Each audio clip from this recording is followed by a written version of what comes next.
नगर में साहूकार था और उसकी एक बहू तारा भोजन करती थी।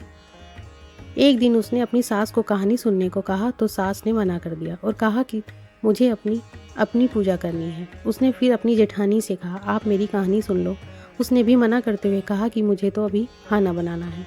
उसने फिर अपनी देवरानी से कहा तो उसने सुनने को कहा तो उसने भी बहाना बना दिया कि बच्चों को देखना है। उसने फिर अपनी ननद को कहानी सुनने के लिए कहा तो उसने भी मना कर दिया कि मेरे ससुराल से बुलावा आ गया, मुझे घर जाने की तैयारी करनी है।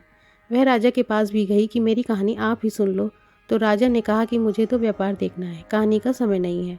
उसकी यह मनोदशा देखकर भगवान उसके लिए स्वर्ग से विमान भेजते हैं।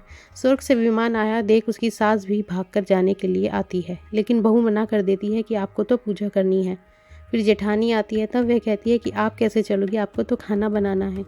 देवरानी आती है तो उसको भी वह मना कर देती है कि आपने तो बच्चों को ख्याल रखना है।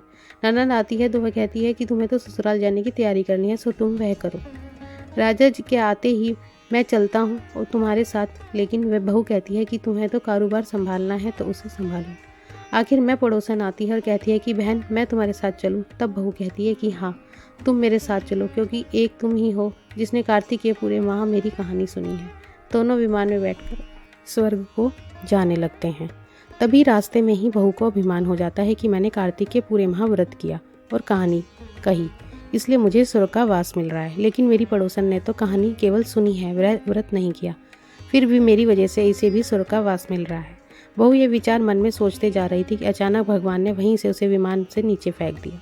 उसने पूछा कि भगवान मेरा अपराध तो बता दीजिए कि आपने ऐसा क्यों किया। भगवान बोले कि तुझे अभिमान हो गया कि इसलिए तू यहीं धरती पर रहे।